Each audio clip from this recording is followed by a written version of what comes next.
बघा solution lecture number 3. Next topic जो आज आपण डिस्कस करणार आहोत तो आहे हेनरी लॉ. ठीक आहे, हेनरी नावाचे सायंटिस्ट आहेत है ना, त्यांनी सांगितलं. आपण लास्ट टॉपिक डिस्कस केला होता सोल्युबिलिटी, आणि सोल्युबिलिटीमध्ये नेचर ऑफ सोल्यूट अँड सॉल्वंटचा इफेक्ट काय होते, ज्याच्यामध्ये आपण सांगितलं होतं polar solute dissolve in polar solvent आणि non polar solute dissolve in non polar solvent. जसं polar solute dissolve in polar सॉल्वंटचं एक्झाम्पल काय होतं, NaCl डिझॉल्व इन वॉटर है ना, आणि दुसरं होतं non polar solute dissolve in non polar solvent, त्याचं एक्झाम्पल होतं कोलेस्ट्रॉल डिझॉल्व इन बेन्झिन. मग आपण फॅक्टर अफेक्टिंग सोल्युबिलिटी सांगितलं होतं है ना, तर त्याच्यामध्ये नेचर ऑफ सोल्यूट आणि सॉल्वंट हा पहिला, आणि दुसरा होता इफेक्ट ऑफ टेम्परेचर. टेम्परेचरचा काय इफेक्ट होते ओके, ते आपण डिटेलमध्ये डिस्कस केलं होतं. सॉलिड सोल्यूटच्या सोल्युबिलिटीवर काय इफेक्ट होते, टेम्परेचरचा इफेक्ट गॅसच्या सोल्युबिलिटीवर काय होते लिक्विडमध्ये. ॲक्वॅटिक ॲनिमलवाला एक एक्झाम्पल दिलं होतं मी तुम्हाला की ॲक्वॅटिक ॲनिमल कुठं राहणं प्रेफर करतात, वॉटरच्या खालच्या भागात ड्युरिंग समर आहे ना. का, कारण खालच्या भागात टेम्परेचर कमी असते म्हणून ऑक्सिजनची सोल्युबिलिटी जास्त असते, सांगितलं होतं ओके. मग आता नेक्स्ट जो इफेक्ट आपल्याला बघायचा आहे तो प्रेशरचा इफेक्ट आहे. प्रेशरचा इफेक्ट आपल्याला सांगते हेनरी लॉ. ठीक आहे, तर हेनरी लॉचं म्हणणं काय आहे, जसं फॉर एक्झाम्पल गॅसची सोल्युबिलिटी आहे. गॅसची सोल्युबिलिटी म्हणजे यस, सोल्युबिलिटी कशाने दाखवतो आपण, यस, हे डायरेक्टली प्रपोर्शनल आहे. कोणाला डायरेक्टली प्रपोर्शनल आहे, pressure of gas above the solution है ना. तर गॅसच्या प्रेशरला डायरेक्टली प्रोपोर्शनल आहे सोल्युबिलिटी. डायरेक्टली प्रोपोर्शनल आहे याचा अर्थ काय आहे, प्रेशर वाढवलं की सोल्युबिलिटी वाढणार, प्रेशर कमी केलं की सोल्युबिलिटी कमी होणार, कारण दोघांमध्ये रिलेशन कसं आहे, डायरेक्ट ओके. मग मी इथं जर प्रोपोर्शनॅलिटीचं साईन काढलं आणि इक्वलचं साईन दिलं तर आपण तिथं एक कॉन्स्टंट लिहित असतो आहे ना. तो कॉन्स्टंट आहे समजा इथं KH कॉन्स्टंट, आणि पुढे काय येणार P, म्हणजे फॉर्म्युला आला S is equal to KH/P. आता हा KH का आहे, तर KH ला म्हणतात, KH is Henry constant. KH ला काय म्हणतात, हेनरी कॉन्स्टंट किंवा प्रपोर्शनॅलिटी कॉन्स्टंट, हेनरी कॉन्स्टंट किंवा प्रपोर्शनॅलिटी कॉन्स्टंट. तर एक्झाममध्ये, बोर्ड एक्झाममध्ये खूप वेळा विचारलेला क्वेश्चन आहे, state and explain Henry law okay. मग जर स्टेटमेंट सांगायचं आहे तर स्टेटमेंट काय आहे, धिस लॉ स्टेट्स दॅट, काय सांगते हा लॉ आपल्याला, the solubility of gas in liquid.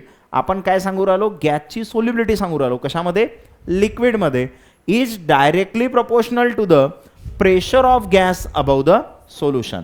म्हणजे जे गॅसची सोल्युबिलिटी आहे ते डायरेक्टली प्रपोर्शनल आहे pressure of gas above the solution.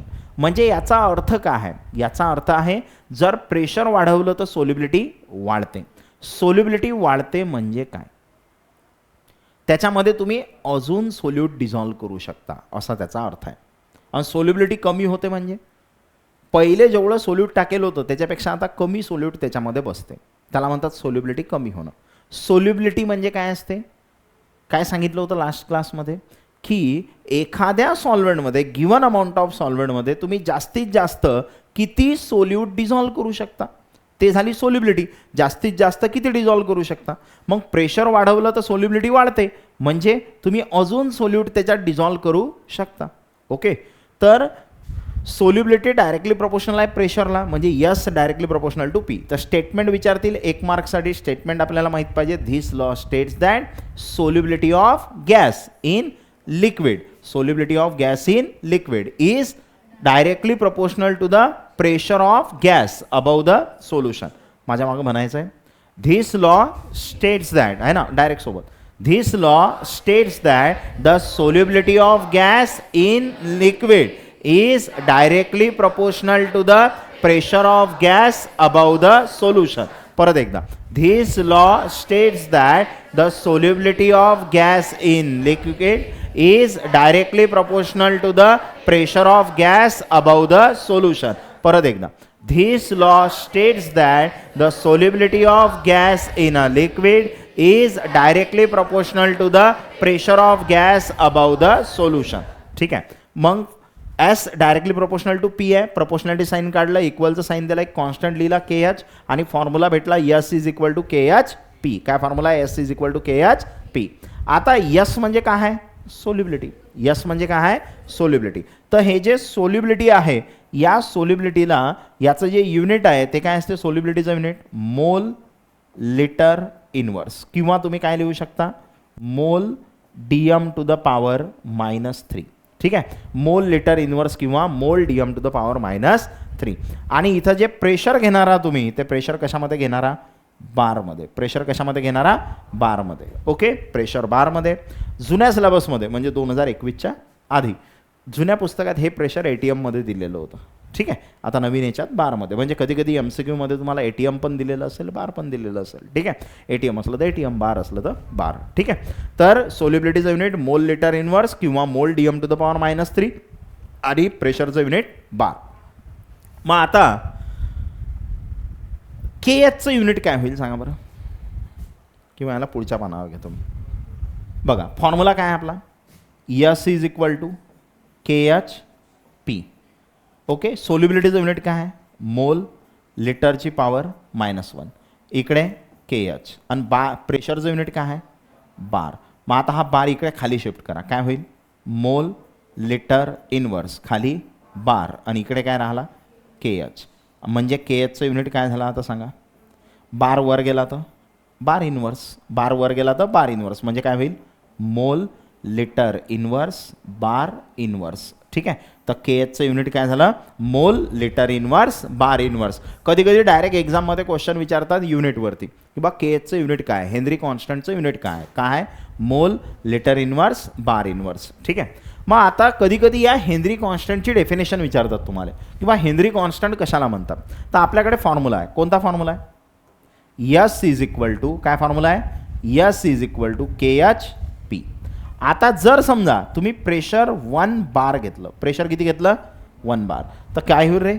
S is equal to KH into P ची व्हॅल्यू किती घेतली तुम्ही? 1. म्हणजे S इज इक्वल टू काय झालं? KH. म्हणजे जेव्हा प्रेशर 1 बार घेता तुम्ही, तेव्हा सोल्युबिलिटी म्हणजेच हेनरी कॉन्स्टंट असते. अरे याचा अर्थ काय आहे? जेव्हा प्रेशर तुम्ही 1 बार घेता तेव्हा सोल्युबिलिटी म्हणजेच काय असते?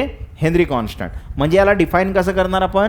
Henry constant KH is define as. Henry कॉन्स्टंटला काय डिफाईन केलं तुम्ही? सोल्युबिलिटी. अरे हेनरी कॉन्स्टंटला काय डिफाईन केलं? सोल्युबिलिटी. म्हणजे Henry constant KH is define as solubility of gas in liquid. Solubility of gas in liquid. कधी? When pressure over the solution is 1 bar. जेव्हा तुम्ही प्रेशर किती घेतलं? 1 बार. म्हणजे जेव्हा प्रेशर 1 आहे तेव्हा KH म्हणजेच काय आहे? सोल्युबिलिटी आहे. जेव्हा प्रेशर 1 आहे तेव्हा KH म्हणजेच काय आहे? सोल्युबिलिटी आहे. समजलं? सोल्युबिलिटी म्हणजेच KH.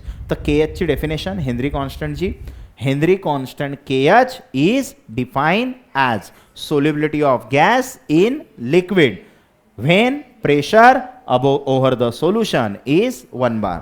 म्हणा, Henry constant KH is defined as solubility of gas in liquid when pressure over the solution is 1 bar. परत एकदा, Henry constant KH is defined as solubility of gas in a liquid when pressure over the solution is 1 bar. परत एकदा, Henry constant KH is defined as solubility of gas in a liquid when pressure over the solution is 1 bar. परत एकदा, Henry constant KH is defined as solubility of gas in a liquid when pressure over the solution is 1 bar. Henry constant, Henry law.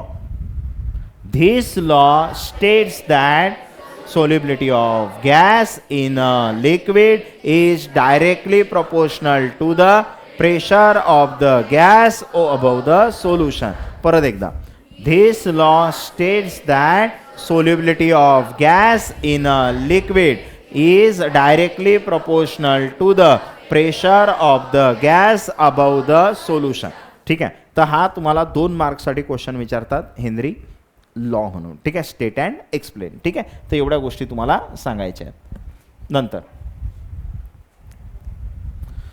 आता याच्यावर question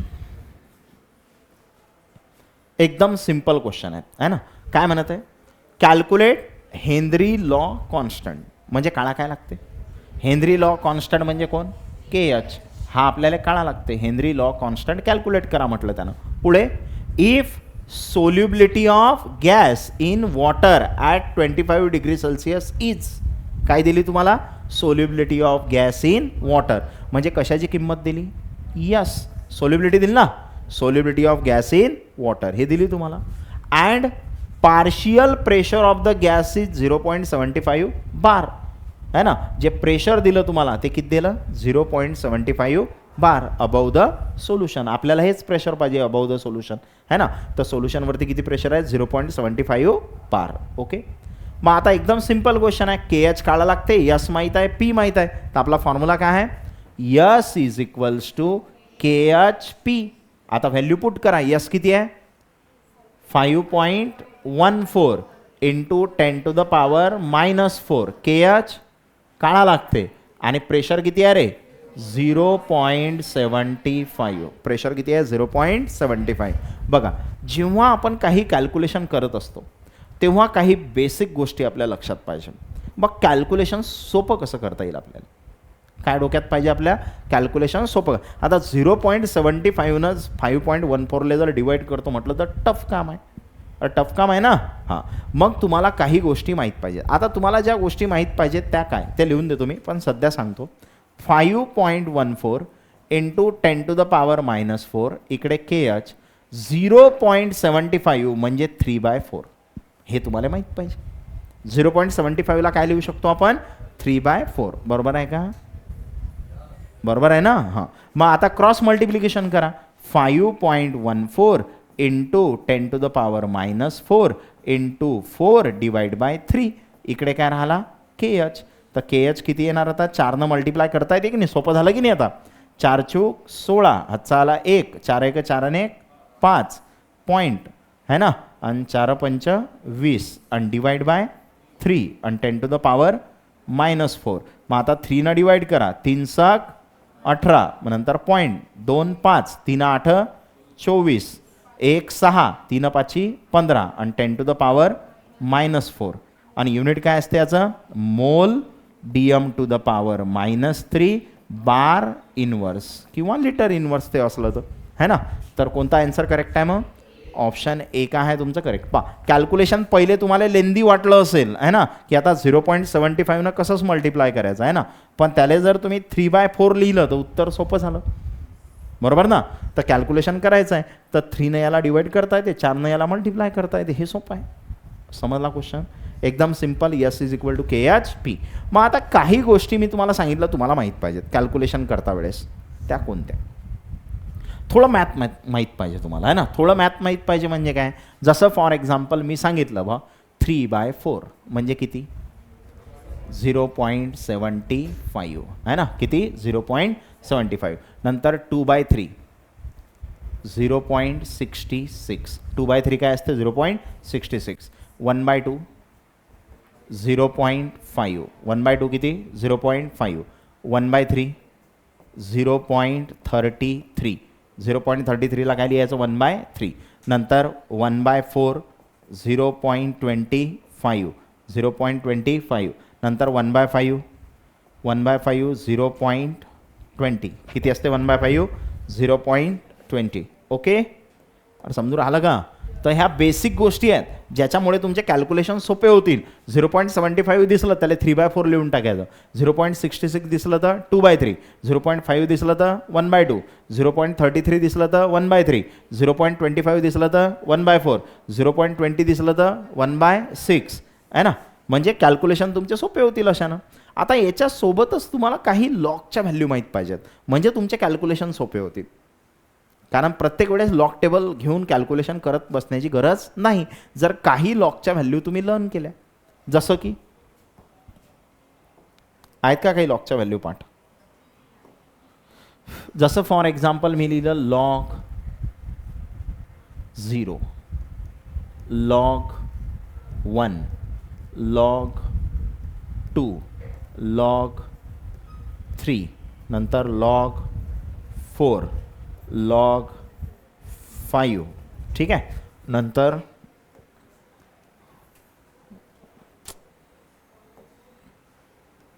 सांगा अजून log 6 नंतर log 7 नंतर log 8 नंतर log 9 आणि नंतर लॉग 10.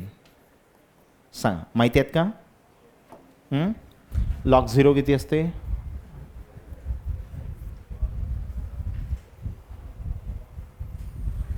लॉग 1 किती असते? लॉग 1 0 असते ना. लॉग 1 किती असते? बरोबर. हां. आणि लॉग 10 किती असते? 1. अरे माहिती असेल ना. लॉग 1 काय असते? 0 आणि लॉग 10 किती असते? 1. लॉग 0चं तर काही काम नाही पडत.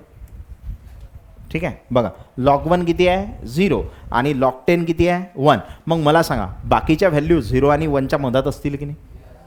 अरे सोपा आहे ना एकदम. जर लॉग 1 0 आहे आणि लॉग 10 काय आहे? 1 आहे, तर आपल्या मधातल्या व्हॅल्यू 0 आणि 1च्या मधात असतील. मग आता लॉग 2ची व्हॅल्यू किती असते? लॉग 2ची व्हॅल्यू असते 0.3. तशी 0.3010 असते. पण 3010 म्हणजे 0.3 पण तुम्ही लक्षात ठेवू शकता. लॉग 3 किती असते? 0.4778 असं काहीतरी असते. म्हणजे तुम्ही याला 0.48 लक्षात ठेवू शकता. 0.48. लॉग 4 0.6020 म्हणजे तुम्ही याला 0.6 लक्षात ठेवू शकता. बरोबर. किती असते लॉग 4? 0.6. लॉग 5 किती असते? 0.6990 असं काहीतरी असते. म्हणजे 0.7 याला लक्षात ठेवू शकता. किती असते? 0.7. ठीक आहे. लॉग 6 किती असते? 0.9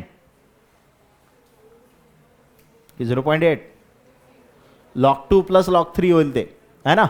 लॉग 2 प्लस लॉग 3 म्हणजे 0.78. किती असते हे? 0.78. किती असते? 0.78. नंतर लॉग 8 किती असते? 2चा क्यूब म्हणजे 0.9 असते. हा 0.9 असते. लॉग 8 किती असते? 0.9. लॉग 7 सांगा. पहा बरं 70मध्ये 0 किती आहे? तर लॉग बघा ना लॉग टेबल. 70मध्ये 0 पहा किती आहे ना. 0.84 असं काहीतरी येईल पहा.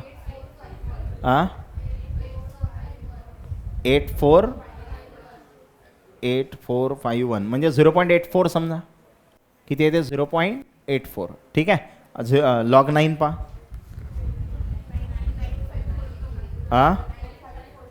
0.95.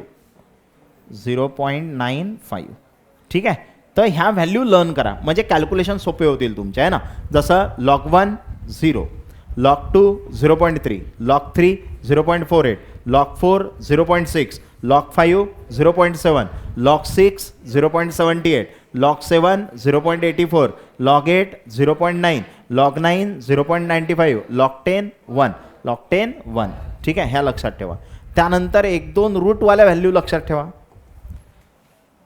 रूटवाल्या व्हॅल्यू सांग. रूटवाल्या जसं √2 किती असते? 1.4 किती रे? 414. √3 किती असते रे? 1.732. बरोबर आहे का? ठीक आहे. √2 किती आहे? 1.414. √3 किती आहे? 1.732. √4 हे तर माहीतच असते ना रे. किती असते? 4चं रूट 2 असते ना. आता याच्यात काही डोकं लावा लागते का? 4चं रूट किती आहे? 2. हे लक्षात ठेवा. √5 2 पॉईंट समथिंग येणार. सांगा. लॉग टेबल पहा ना. लॉग टेबलमध्ये असेल ना √2. 2 पॉईंट बरं 2.236 आहे ना. √5 किती असते? 2.236. तुमच्यावर भरोसा ठेवू ना. हां ठीक आहे. त्यानंतर √6 किती? 2.449 आहे ना. तर अशा काही व्हॅल्यूज ज्या आहेत आहे ना लर्न करा. ठीक आहे.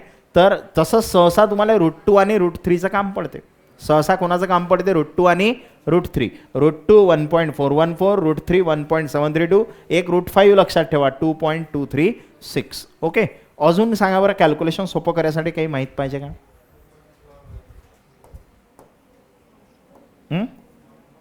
कॅल्क्युलेशन सोपं करायसाठी अजून काही महत्त्वाचं तुमच्या आयडिया काही आहे? पॉवर ॲडजस्ट करता आली पाहिजे. ते तर मी लिहून द्यायला तुम्हाला पॉवर कशी ॲडजस्ट करायची आहे ना.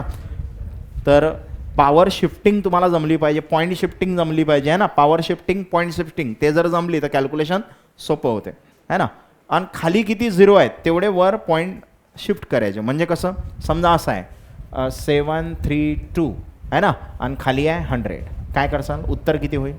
खाली 2 झिरो आहेत की नाही, खाली 2 झिरो आहेत म्हणजे 2 पॉईंट शिफ्ट करायचा म्हणजे किती होणार 7.32. म्हणजे हे कॅल्क्युलेशन सोपं होईल तुमचं आहे ना. जसं फॉर एक्झाम्पल असं आहे 23.42 आणि डिवाइड बाय 1000. मग आता कितीनं पॉईंट शिफ्ट करसा, 3 झिरो आहेत ना, 3 पॉईंट शिफ्ट करा. मग 3 पॉईंट शिफ्ट करा पण अडी संख्या तर 2च आहेत.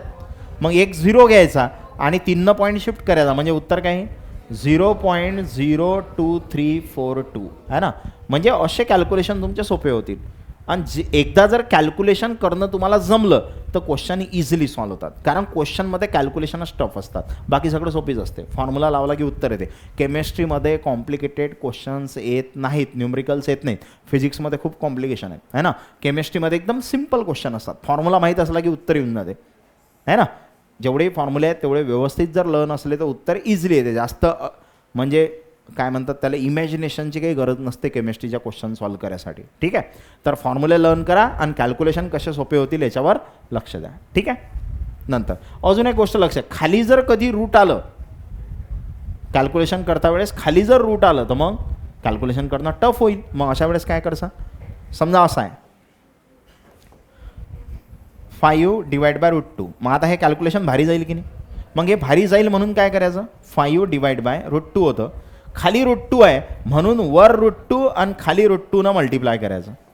ठीक आहे. म्हणजे आता हे सोपं होते. कसं काय, खालचं काय होणार 5 इंटू √2ची किंमत किती आहे 1.414 आणि डिवाइड बाय √2 इंटू √2 2. आता हे कॅल्क्युलेशन सोपं झालं की नाही. आता तुम्ही हे इझिली करू शकता. म्हणजे अशा बेसिक गोष्टी माहीत ठेवा की बा खाली जर रूट आला तर त्यानं वर आणि खाली मल्टिप्लाय करायचं म्हणजे कॅल्क्युलेशन सोपं होईल. कारण खालच्या रूटनं डिवाइड करणं कठीण काम आहे. कारण √2ची किंमत खाली येईल 1.414, त्यानं डिवाइड करता येईल का तुम्हाला, नाही. मग तो √2 वर गमावून जा टाका. कसा गमावसाल, खाली √2 वर √2 मल्टिप्लाय करा, √2 इंटू √2 2 होऊन जाईल. ओके. आणि वर ते √2 1.414 लिहा, त्याला मल्टिप्लाय करता येत तुम्हाला. अरे बरोबर आहे का. हां. तर ह्या बेसिक गोष्टी लक्षात ठेवा. अजून एक बेसिक गोष्ट लक्षात ठेवायची की √2 इंटू √2 काय होणार 2 होणार आहे ना. √3 इंटू √3 काय होणार 3 होणार. अरे बरोबर आहे ना. मग असं जर असलं √2 इंटू √2 इंटू √2 काय होणार 2√2 असं लक्षात ठेवा.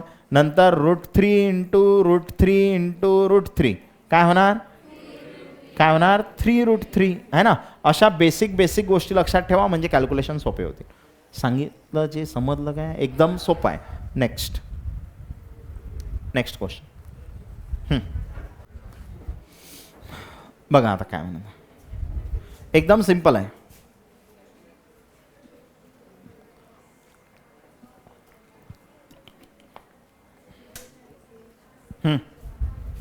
कॅल्क्युलेट सोल्युबिलिटी इन मोल पर DM³. कॅल्क्युलेट काय करायला लागते, सोल्युबिलिटी म्हणजे यस काढा लागते. सोल्युबिलिटी म्हणजे यस काढा लागते. Of a gas dissolve in water having partial pressure 0.7 bar. Partial pressure म्हणजे P आहे ना, ॲट रूम टेम्परेचर. आणि KH ची किंमत तुम्हाला दिली आहे. मग सिम्पल फॉर्म्युला काय आपला, S is equal to KH into P. काय formula, S is equal to KH into P. मग आता मला सांगा KH किती आहे, हे पहा KH दिला आहे. किती दिला आहे 6.4 इंटू 10⁻⁻4. आणि प्रेशर किती आहे 0.7. आता कॅल्क्युलेशन सोपं कसं होईल त्याच्यावर लक्ष द्या. हां, कसं सोपं होईल पहा. पहिले तर पॉवर पाहून घ्या. ऑप्शनमध्ये काय आहे, काय सगळं -4च आहे. म्हणजे त्या -4 पॉवरला हात लावू नका, कारण ते पाहिजेच तुम्हाला. मग काय करसाल, मग आता 0.7चं मल्टिप्लिकेशन करणं टफ आहे.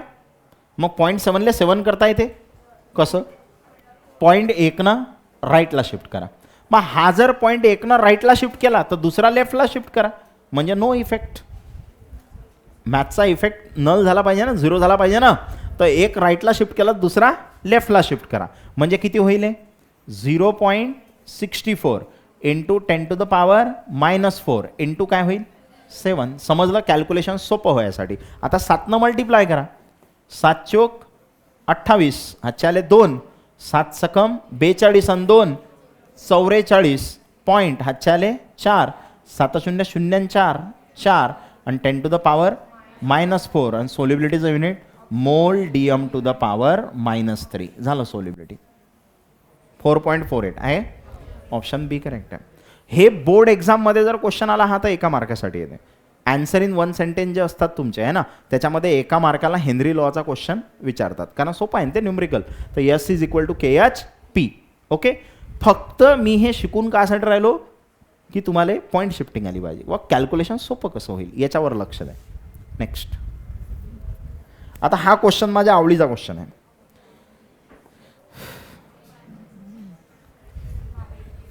का आवडीचा असेल? कारण काहीतरी गुगली असेल त्याच्यात, आहे की नाही? किंवा क्वेश्चन दिला तर असा दिला पाहिजे. कारण तो मागचा क्वेश्चन काय क्वेश्चन होता, S is equal to KHP value दिला आहे, करा सॉल्व, है ना. मग आता पावर याच्यात काय दिलं आहे? Calculate partial pressure of oxygen. काळा काय लागते? पार्शियल प्रेशर म्हणजे काय काळा लागते? P, है ना. प्रेशर काळा लागते. If its solubility in water is, solubility देईल तुम्हाला, काय दिला? यस. किती दिली solubility power? 3.2 mg dm to the power -3. आता तुम्हाला आठवत असेल तर मी सोल्युबिलिटीचं युनिट काय सांगितलं होतं? मोल डीएम टू द पावर -3. त्यांना मोल दिलं का? नाही दिलं त्यानं. म्हणूनच चांगला क्वेश्चन आहे ना. त्यानं मोल दिलं नाही. इथं तुमचं नॉलेज चेक केलं जाते अशा क्वेश्चनमध्ये. बा तुम्हाला सगळ्या गोष्टी माहीत आहेत का? की त्यानं सोल्युबिलिटी दिली mg. mg म्हणजे मिलीग्राम. mg म्हणजे काय आहे? मिलीग्राम, आहे ना. मग त्यांना मोल नाही दिले, त्यांना काय दिलं? मिलीग्राम. आणि त्यांना काय दिला रे?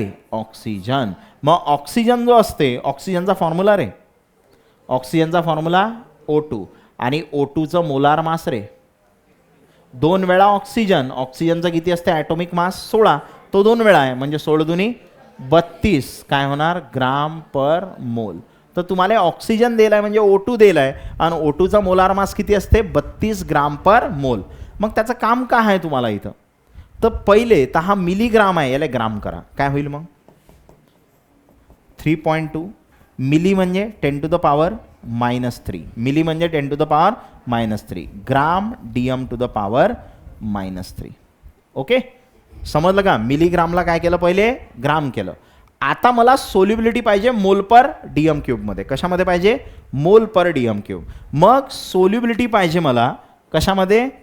इन कशामध्ये? मोल डीएम टू द पावर -3. आणि हे काढायचा फॉर्म्युला काय असते?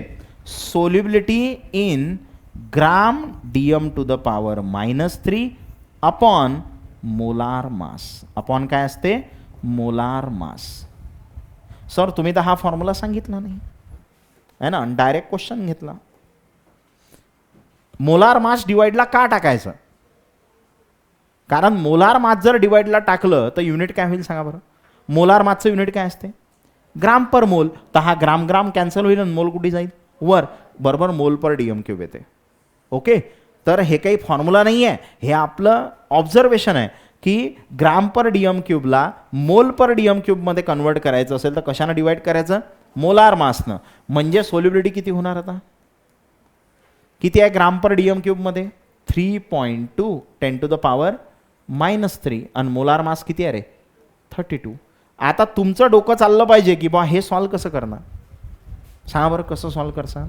हा पॉईंट 1नं राईटला शिफ्ट करसाल. हा राईटनं शिफ्ट केला की 32 32 कॅन्सल होते की नाही, है ना. म्हणजे आन्सर काय होईल रे?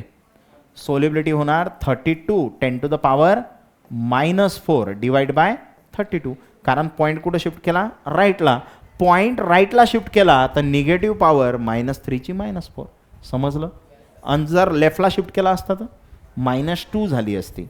जर लेफ्टला शिफ्ट केला तर -2, राईटला मायनस म्हणजे वाढवायचा तिकडे, इकडे केलं तर कमी करायचा. ठीक आहे. मग 32 32 कॅन्सल म्हणजे सोल्युबिलिटी किती झाली? 1 इंटू 10 टू द पावर -4. आणि सोल्युबिलिटीचा युनिट काय आला आता? मोल डीएम टू द पावर -3. अरे बरोबर आहे का? ठीक आहे ना. कसं काय? तर याचं युनिट काय होतं सांगा, याचं युनिट काय होतं ग्राम DM टू द पॉवर -3 आणि याचं युनिट काय होतं 32 वाल्याचं ग्राम पर मोल. तर हा मोल कुठे जाणार वर, म्हणजे युनिट काय झालं मोल, हा ग्राम ग्राम ग्राम ग्राम कॅन्सल. ठीक आहे, आणि हा गेला वर तर DM टू द पॉवर -3 तर आहेच. आलं का बरोबर, आता आलं ना. हां, सोल्युबिलिटी झाली मोल पर DM क्यूबमध्ये. आता आपल्याला काळा काय लागते प्रेशर. मग आपला फॉर्म्युला काय S is equal to KHP. मग आता S किती आहे 1 × 10 टू द पॉवर -4. KH हा KH किती आहे 2 × 10 टू द पॉवर -3 आणि इकडे P.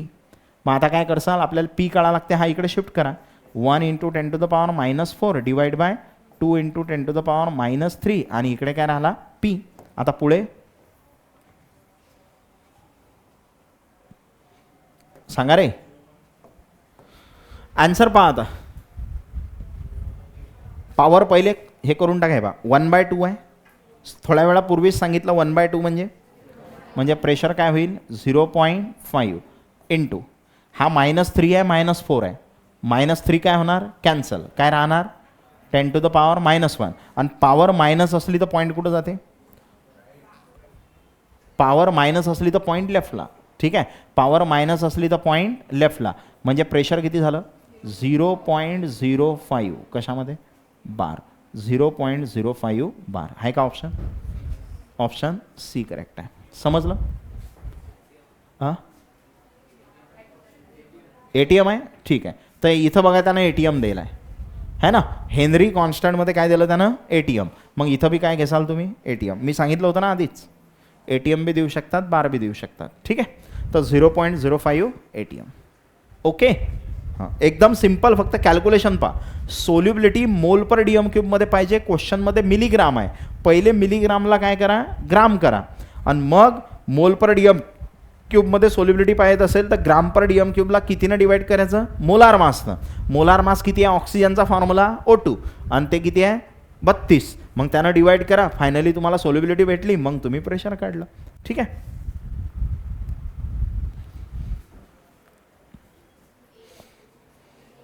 हां टॉपिक असतो चालू आहे तो क्वेश्चनही वाचायचं काम नाही आहे की नाही. हां, the solubility of gas in a liquid म्हणजे यस इज डायरेक्टली प्रोपोर्शनल है ना to the pressure of gas म्हणजे P है ना over the solution. Identify the law Henry law है ना. Yes directly proportional to P. कोणता लॉ हेनरी लॉ. ठीक आहे, next KH is Henry constant and has the unit. KHचं unit काढून दाखवलं तर फॉर्म्युला काय होता S is equal to KHP. Yes म्हणजे सोल्युबिलिटी. सोल्युबिलिटी काय असते mole DM to the power -3. KH काढा लागते प्रेशर बार, पण इथं काय दिलं आहे ATM दिलं आहे ना, मग ATM घेणार.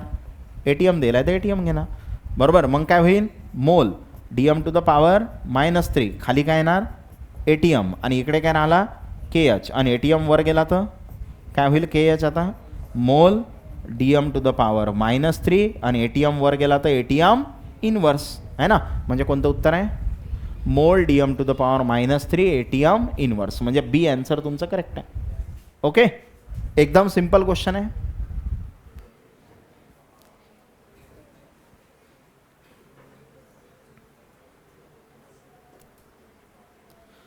तोच क्वेश्चन आहे ना. काय म्हटलं त्यानं पहा the Henry law constant for oxygen is.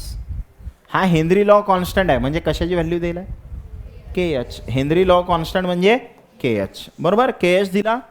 If partial pressure of oxygen म्हणजे काय दिला P. पार्शियल प्रेशर दिलं. What is the concentration of dissolved oxygen at 25 degree Celsius and 1 ATM pressure. विचारलं काय तुम्हाला कॉन्सन्ट्रेशन आणि कॉन्सन्ट्रेशन म्हणजे सोल्युबिलिटी. प्रमाण विचारलं ना त्यानं बरोबर. कॉन्सन्ट्रेशन विचारलं म्हणजेच काय विचारलं सोल्युबिलिटी. फक्त त्यानं तुम्हाला कन्फ्यूज करायसाठी सोल्युबिलिटी शब्द दिला नाही, कॉन्सन्ट्रेशन शब्द दिला. सोल्युबिलिटी म्हणजेच काय आहे कॉन्सन्ट्रेशन. मग आपला फॉर्म्युला तोच S is equal to KHP. मग आता आपल्याला KH किती दिला पहा हा KH किती आहे 1.3 10 टू द पॉवर -3 आणि प्रेशर किती दिला आहे 0.46. ठीक आहे, मग सांगा आता कॅल्क्युलेशन सोपं कसं होईल. 1.3 0.46 मल्टिप्लिकेशन करणं थोडंसं भारी आहे ना. म्हणून आपण काय करू, हा पॉईंट 1 राईटला शिफ्ट करू, म्हणजे 13, आणि 13चा पाळा येते आपल्याला असं एक्सपेक्ट आहे ना. हां, तर 13 करू त्याला, म्हणजे काय होईल, 13 मल्टिप्लाय 10 to the power -4 -4 होईल ना, कारण पॉईंट राईटला शिफ्ट केला, आणि पुढे काय आहे 0.46. आता 13 मल्टिप्लाय करा, 13 78, बरोबर ना, बरोबर ना. हां, हातचे किती आले 7, 13 52, 52 आणि 7 59 आहे ना. आणि किती डिजिट सोडून पॉईंट आहे, 2 डिजिट, म्हणजे असं येईल. आणि 10 to the power -4. सोल्युबिलिटीचं युनिट मोल DM to the power -3. आहे का ऑप्शन. बघा, कॅल्क्युलेशन पाहायला हार्ड वाटते, पण जर तुमचा प्रेझेन्स ऑफ माइंड आहे ना असला तर कॅल्क्युलेशन्स आहे ना. मग 5.98 10 to the power -4 simple. Okay, म्हणजे क्वेश्चन सॉल्व करता खेपी हेच महत्त्वाचं आहे की तुम्हाला करायचं काय आहे, तिथं शिफ्टिंग कोणाची करायची आहे, कसं मल्टिप्लाय करायचं, कसं डिवाइड करायचं, आणि हे कशामधून शिकसाल तुम्ही, प्रॅक्टिसमधून. जेवढे जास्त क्वेश्चन्स तुम्ही सॉल्व करणार, जेवढे वेगवेगळ्या टाईपचे कॅल्क्युलेशन तुमच्या डोळ्यासमोर येतील, तेव्हा तुम्हाला समजेल की आपल्याला शिफ्टिंग कशी करायची आहे, पॉईंट कसा शिफ्ट करायचा आहे, पॉवर कशी शिफ्ट करायची आहे, याला सिम्प्लिफाय कसं करता येईल आहे ना. ह्या सगळ्या गोष्टी त्या प्रॅक्टिसमधून येतील तुम्हाला. नंतर आहेत exceptions. Exceptions to Henry law. Henry लॉला एक्सेप्शन काय आहे, हेनरी लॉ काय होता, हेनरी लॉ काय होता, S directly proportional to P, म्हणजे जसं जसं प्रेशर वाढते तशी तशी सोल्युबिलिटी वाढते. यस आणि पी मध्ये डायरेक्ट रिलेशन आहे. तर याचं म्हणणं काय आहे की gases like NH3 and CO2 do not obey Henry law.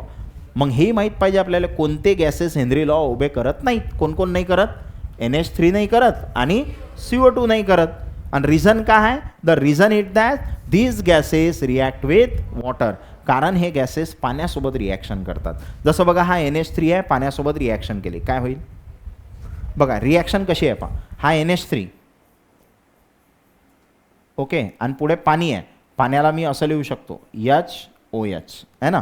आता होते काय ते पहा, O- असते, H काय असते प्लस, O- कारण तो जास्त इलेक्ट्रोनिगेटिव्ह आहे म्हणून त्याच्यावर पार्शियल मायनस, आणि Hवर पार्शियल प्लस. नायट्रोजनजवळ काय असते, लोन पेअर, काय असते लोन पेअर, मग याच्याजवळ आहे तर हा दिल कोणाले, पॉझिटिव्हले, कारण हे इलेक्ट्रॉन आहेत ना, इलेक्ट्रॉन म्हणजे मायनस, मायनस कोणाला देईल, प्लसला, असंच असते ना. हां, मग हा नायट्रोजन हायड्रोजनसोबत बॉन्ड तयार करील, आणि हा ऑक्सिजन काय करेल, याले जर हायड्रोजनले इलेक्ट्रॉन भेटले तर हे इलेक्ट्रॉन ऑक्सिजन उचलून घेईल की नाही, वापस घेऊन टाकेल, कारण इकडून जर यानं दिले तर हा याचे वापस घेईल. मग यानं जर दिले तर याच्यावर चार्ज कोणता येईल, पॉझिटिव्ह. जो देते त्याच्यावर चार्ज कोणता असते, पॉझिटिव्ह. मग हा इलेक्ट्रॉन देऊ राहिला म्हणून याच्यावर पॉझिटिव्ह, आणि हा कोणासोबत बॉन्ड करू राहिला, हायड्रोजन. पहिले त्याच्याजवळ 3 हायड्रोजन होते, आता 4थ्या हायड्रोजनसोबत बॉन्ड केला, म्हणजे काय झालं, NH4 है ना. आणि इलेक्ट्रॉन दिले म्हणून कोणता चार्ज, प्लस. आणि OH मध्ये ओनं काय केले, इलेक्ट्रॉन घेतले म्हणून OH वर काय मायनस. म्हणजे अशी रिॲक्शन होते अमोनियाची कोणासोबत, वॉटरसोबत. तसं CO2 आहे, CO2 ची पाण्यासोबत रिॲक्शन झाली की दोघांची ॲडिशन करून टाका, म्हणजे काय होईल, H2C आणि O किती आहेत 3, म्हणजे काय तयार झालं, H2CO3. याला कार्बोनिक ॲसिड म्हणतात. H2CO3 ला काय म्हणतात, कार्बोनिक ॲसिड. तर अमोनिया आणि CO2 दोघेही जण पाण्यासोबत काय करतात, रिॲक्शन करतात. Because of this reaction NH3 and CO2 gases have higher solubility than expected by Henry law. मग हेनरी लॉनं जेवढी सोल्युबिलिटी यायला पाहिजे त्याच्यापेक्षा जास्त सोल्युबिलिटी आहे यांची, का, कारण हे पाण्यासोबत रिॲक्शन करतं. ओके, म्हणजे हे हेनरी लॉले फॉलो करत नाहीत. मग तुम्हाला क्वेश्चन विचारू शकतात, बघा कोण हेनरी लॉले फॉलो करत नाही, NH3 आणि CO2 का करत नाहीत, कारण ते पाण्यासोबत रिॲक्शन करतात, आणि त्यांची सोल्युबिलिटी हेनरी लॉ जेवढी सांगते त्याच्यापेक्षा शिल्लक आहे. समजलं. अजून एक महत्त्वाचा पॉईंट की जो O2 गॅस आहे has very low solubility in water आहे ना. ऑक्सिजन गॅसची सोल्युबिलिटी वॉटरमध्ये खूप कमी असते. However its solubility in blood is exceedingly high. पण ब्लडमध्ये ऑक्सिजनची सोल्युबिलिटी खूप जास्त आहे. This is because of binding of O2 molecule to the haemoglobin present in blood.